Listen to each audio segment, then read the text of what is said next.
ഋതുവിന് പൊതുവേ ടോയ്സൊക്കെ ഇങ്ങനെ പരന്ന് കിടക്കുന്നത് കാണാനാണ് ഇഷ്ടം. അത് കാരണം തന്നെ വൈകുന്നേരങ്ങളിൽ എൻ്റെ മെയിനായിട്ടുള്ള പരിപാടികൾ ഇവൻ്റെ ഈ ടോയ്സൊക്കെ ഓരോരോ ബോക്സസിലായിട്ട് അടക്കി പറക്കി വെക്കലാണ്. പിന്നെ ഓരോ ബോക്സിലാക്കണേക്കാട്ടി നല്ലതല്ലേ എല്ലാതും കൂടി ഒരൊറ്റ വലിയൊരു കണ്ടെയ്നറിൽ വെക്കുകയാണെന്നുണ്ടെങ്കിൽ എൻ്റെ പണി എളുപ്പമായി. അപ്പോൾ ഞങ്ങൾ അങ്ങനെയാണ് ഇന്നലെ പോയിട്ട് ഡേറ്റ് ഉടേന്ന് ഈ ഒരു വലിയ പ്ലാസ്റ്റിക് കണ്ടെയ്നർ വാങ്ങിയത് കേട്ടോ. ഇതിനൊരു 21 ദിറംസാണ് പ്രൈസ് വരുന്നത്. ഇവൻ്റെ ചെറുപ്പം മുതലുള്ള എല്ലാ ടോയ്സും നമ്മളിങ്ങനെ എടുത്തു വെച്ചിട്ടുണ്ട് കേട്ടോ. അത് കാരണം തന്നെ കുറേയൊക്കെ ഞാൻ ലോണ്ടറി ബാസ്ക്കറ്റിലൊക്കെയാണ് എടുത്തു വെച്ചിട്ടുണ്ടായിരുന്നത്.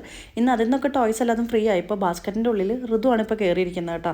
ഇതൊക്കെ ഒന്ന് സെറ്റ് ചെയ്ത് കഴിഞ്ഞപ്പോൾ തന്നെ അത്യാവശ്യം നന്നായിട്ടൊന്ന് വിശന്ന് തുടങ്ങി. ഇന്ന് എന്തോ മുട്ട പൊരിച്ചൊക്കെ കഴിക്കാൻ തോന്നി കേട്ടോ.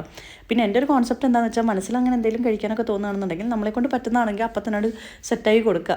അത് എൻ്റെ ഒരു ഇത് അങ്ങനെയാണ് കേട്ടോ. പിന്നെ നമ്മൾ ഈ നൂണിൽ 15 മിനിറ്റ്സിൽ എല്ലാതും പെട്ടെന്ന് തന്നെ ഓർഡർ ചെയ്തു. എനിക്ക് പലപ്പോഴും തോന്നാറുണ്ട് കേട്ടോ ഈ നൂണിൻ്റെ ഈ ഒരു എക്സ്പ്രസ് ഡെലിവറി അടിപൊളി സംഭവമാണ്.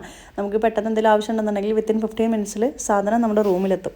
അപ്പോൾ അതേ ആസ് യൂഷ്വൽ നമുക്ക് എല്ലാവരും അറിയണ റെസിപ്പി തന്നെ കടലമാവ്, മുളക് പൊടി, മഞ്ഞൾപ്പൊടി, ഉപ്പ്, കായം ഇതെല്ലാം കൂടി നന്നായിട്ട് മിക്സ് ചെയ്തിട്ട് ഏകദേശം നല്ല തിക്ക് കൺസിസ്റ്റൻസിയിലുള്ള ഒരു ബാറ്റർ ആക്കിയിട്ട് നമ്മൾ ബോയിൽ ചെയ്ത എഗ്ഗ് എണ്ണയിൽ ഫ്രൈ ചെയ്ത് കഴിഞ്ഞാൽ നമ്മുടെ ബജ്ജി റെഡിയായി. അപ്പോൾ ഞങ്ങൾ ചായയും ഋതുവിന് കുറച്ച് പാലും കൊടുത്തിട്ട് നമ്മുടെ ഈവനിങ് സ്നാക്സൊക്കെ കഴിഞ്ഞ് ഇങ്ങനെ ഇരിക്കുമ്പോഴാണ് ഞാൻ അടക്കി പറക്കി വെച്ച ഓരോരോ ടോയ്സും അവൻ ആ ബാസ്ക്കറ്റിൽ നിന്ന് ഇങ്ങനെ പുറത്തിട്ടുകൊണ്ടിരിക്കുകയാണ്.